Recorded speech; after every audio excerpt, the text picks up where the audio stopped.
بەڵێبەڕێزان بۆ شیکردنەوەی زیاتری بەیاننامەی فەرمی کۆمەڵی ئیسلامی کوردستان و دوا پێشهاتەکانی پرسی ڕیفراندۆم و هەڵوێستی سەرکردایەتی کۆمەڵی ئیسلامی لەوبارەیەوە لەگەڵ شوان ڕابەر ئەندامی سەرکردایەتی کۆمەڵی ئیسلامی گفتوگۆی زیاترەکەین. کاک شوان سڵاوتان لێبێ، ئێوە لە سەرەتاوە نەڕۆیشتنە ناو پرۆسەی ڕیفراندۆم و ئەندامتان نەناردە نێو ئەنجومەنی باڵای ڕیفراندۆم. بۆچی لە ئێستایە دەتانەوێ بە بەڵێ دەنگ بە ڕیفراندۆم بدەن؟ بەڵێ، سەرەتا بە ناوی خۆی گەورە میهرەبان زۆر سپاس بۆ بەڕێستان کاک عەباس. دیارە کۆمەڵی ئیسلامی ئەمڕۆ لە ڕاگەیاندرێوێکی پێنجخاڵیدا هەڵوێستی کۆمەڵی ئیسلامی سەبارەت بە پرسی ڕیفراندۆم و سربەخۆی ڕاگەیان کە خاڵی یەکەم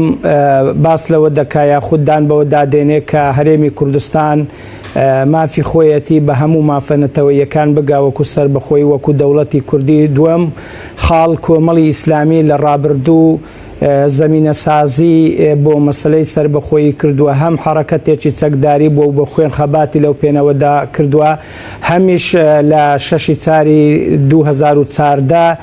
پرۆژەی دەوڵەتی کوردستانی ڕاگەیاندووە، بەڵام بەداخەوە سەرکردایەتی هەرێمی کوردستان لەو کاتەوە بەدەم داواکاری کۆمەڵی ئیسلامی وە نەهاتووە، ئەگەرنا 3 ساڵ بەر لە ئێستا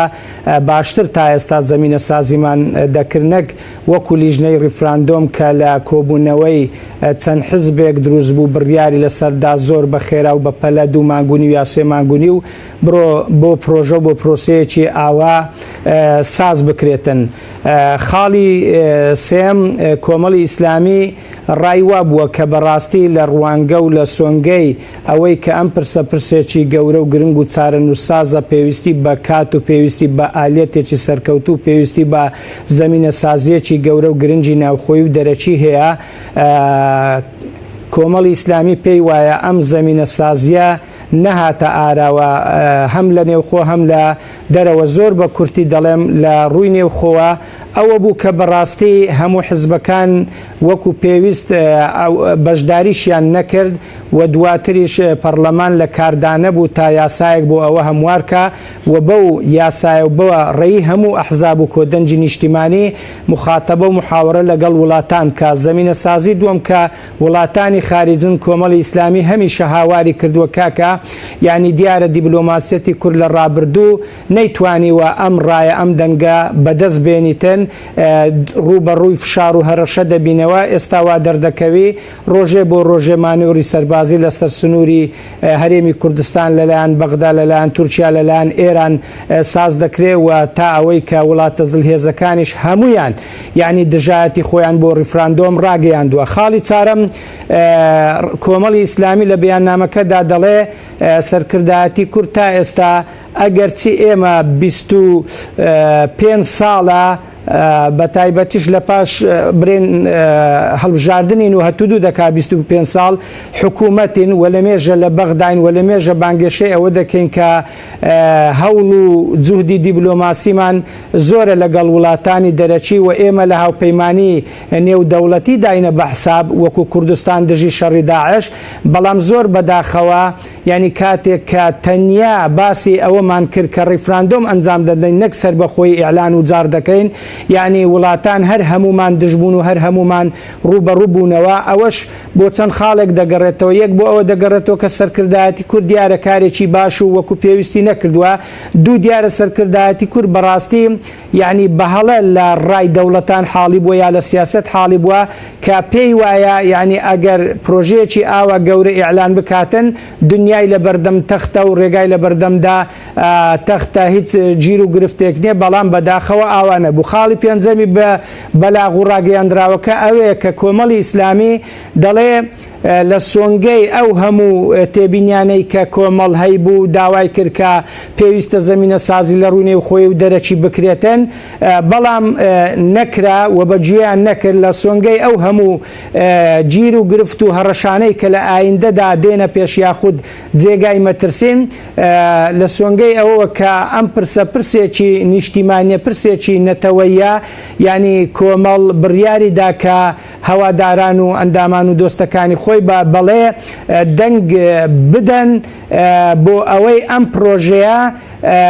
یعنی لای کەم ئەگەر پێویستی بە دەنجیشبی لە ڕووی دەنگەوە ئینهیار نەکا و فەشەل نەکا و لە سەرمان نەکەوتۆ دەنا ئەوە مانای ئەوە نییە کۆمەڵ لە تێبینیەکانی خۆی پەشێمان بۆتەوە یا پێچەوانە لەگەڵ تێبینیەکانی خۆی یا لەگەڵ گفتوگۆ هەڵوێستەکانی ڕابردووی خۆی دەدوێ بەڵکو ئێستاش سەبارەت بە هەندێک پرس لە هەرێمی کوردستان سوورە لەسەر ئەو هەڵوێستانەی کە هەی بۆ نمونە سوورە لەسەرەوەی کە پێی وایە ینی ئەگەر هەرێمی کوردستان ریفراندۆم ئەنجام بدا ڕوبەڕووی جۆرێک لە فشار و هەڕەشە دەبێتەوە ئەگەر ئیعلانی سەربەخۆیی بکە لەلایەن دەوڵەتان هێڵی سوورە و ڕوبەڕووی کۆمەڵێک کێشە و گیر و گرفت دەبێتەوە سوورە لەسەرەوەی کە پێویستە پەرلەمان بە کۆدەنجی نیشتیمانی و بەڕێکەوتنی سیاسی بە ستافی ڕابردووی خۆی وەکو خۆی کارا بکرێتەوە سوورە لەسەرەوەی کە حکومەتی هەرێمی کوردستان لە ڕابردوو ئەدای زۆر خراپبووە لەگەڵ خەڵک کە فەرق و جیاوازی کردووە و کە نادادگەری بەرپا کردووە و ینی بە جۆرێک هەنگاوی ناوە کە قاتی و قوڕی و ینی کێشە و مەشاکیلی ئابووری و سیاسی و ئەمنی و جڤاچی و لە هەرێمی کوردستاندا بەرپا کردووە پێویستە بەڕاستی حکومەتی هەرێمی کوردستان باش بەخۆی دابچێتەوە بۆ نمونە ئەگەر لە ئێستا داوابین لە دوای ریفراندۆم و ڕۆیشتن بەرەو سەربەخۆی کوردستان خوانە خواستا بەم شێوەیە بین ئەوە ینی هیچ هیوا ئاواتێکمان بەدەستنێنا دواتر ئەوەمان لە بیر نەچی بەڕێزینە ئێستا نەگەر کۆمەڵی ئیسلامی لە ڕابردوو ئەو تێبینیانەی هەبوو بەڵکو گۆڕانیش بوو بەڵکو جوولانەوەیەکیش هەبوو بەڵکو لە نێو هەموو حزبەکان تا دەگاتە نێو یەکێتی و پارتیش بەڕاستی خەڵکێک هەبووە کەسایەتی بووە سیاسەتمەدار بۆ ئیستراتیژێتی لە بەرچاوگرتووە دووربین بووە ئەو مەخاتیر و مەترسیانەی کە کۆمەڵ باسی کردوون ئەوانیش پێیان وابووە ئەوانیش هەمویان یەکدەنگ نەبووین و ئەوە بۆتە مای ئەوەی کە بە شێوەیەکی گشتی خەڵکی هەرێمی کوردستان مەترسی هەبی و جۆرێک لە قناعەتی بەرامبەر بە ئەنجامدانی ریفراندۆم نەبی بۆ لەبەرەوەی تەماشای ئەدای ئێستای حکومەت دەکات دەڵێ باشە ئێستا ئێمە لە خۆشی داین لە شوێنەی داین ئەگەر بێت و حکومەت بەم شێوێ نەعادیل بی فەرق و جیاوازی بکاتن ئەگەر ببینە سەر بەخۆیش بەم شێوە بی کەواتە ینی بە دەردی هاوڵاتیانی هەرێمی کوردستان نایە و ناخوا بەڵێ چۆن کۆمەڵی ئیسلامی کوردستان دەڕوانێتەوە بە دیلانەی کە کۆمەلگەی نێودەوڵەتی پێشکەشی کردووە لە بەدیلی ئەوەی کە ڕیفراندۆم دوا بخرێ و لە 25 ئەیلوولان نەکرێ و بۆ کاتێکی تر دوا بخرێت بەڵێ ئەوە بوو لە چەند ڕۆژی ڕابردوو کاک عەباسی بەڕێز کۆمەڵی ئیسلامی گۆڕان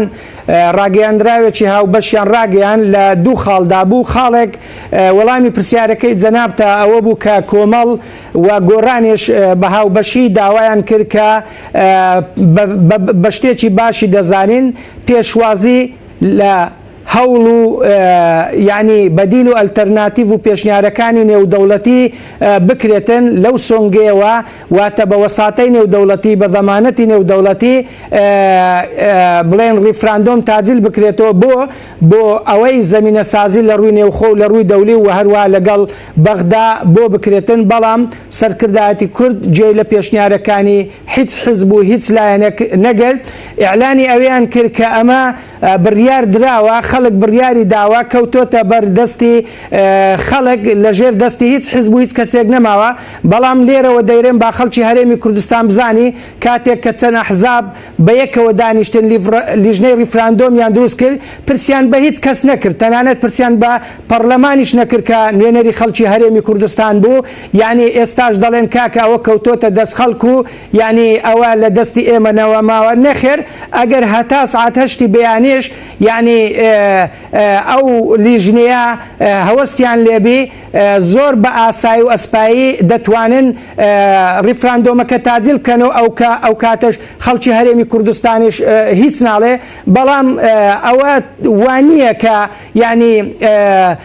پرسیان لە سەرەتا بە خەڵکی هەرێمی کوردستان کردبی یا بە هەموو حزبەکان کردبی یا کۆدەنجی جەماهیری و نیشتیمانیە لە بەدەستهێنابی بەڵکو بڕیارێکە بۆ خۆیان دەیدەن کە بیکەن بۆ خۆشیان ئەگەر بیانەوێ نایکەن. بۆیە یعنی کۆمەڵی ئیسلامی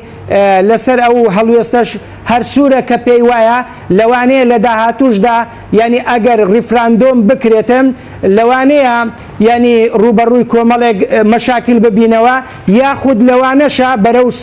ینی بە سستی بەرەو سەربەخۆی هەنگاو بنین ینی ئەو پرۆژەیە بمریتن وەکو کارتێکیش لە دەستمان بچی بە تایبەتیش ریفراندۆم ئەنجامدان لە ناوچە جێناکۆکە لەسەرەکان فەرقی هەیە لەگەرەوەی لە هەرێمی کوردستان لەوانەیە وڵاتانی دراوسێ و وڵاتانی زلهێز ئەوەندە دەربەستی ئەوە نەبن کێشیان نەبا کە لە سێ پارێزگا ئەنجام درابا بەڵام ئێستا دەبینین کاتێک کە باسی سنوورەکانی جێیەکانی مادەی 140 دەکرێت تەنانەت یەکێتیش کە لەگەڵ ریفراندۆمەکەیە جۆرێک لە شەق و ڕادیایی بۆ پەیدا بووە دەڵێن کاکە پێمان باش نییە کە لە کەرکووک و لەو شوێنانە ئەنجام بدرێتن کەواتە ئەوانیش ئەو تێبینیە و ئەو کێشیان هەبووە. بەڵێ بەڕێز شوان ڕابەرەندامی سەرکردایەتی کۆمەڵی ئیسلامی کوردستان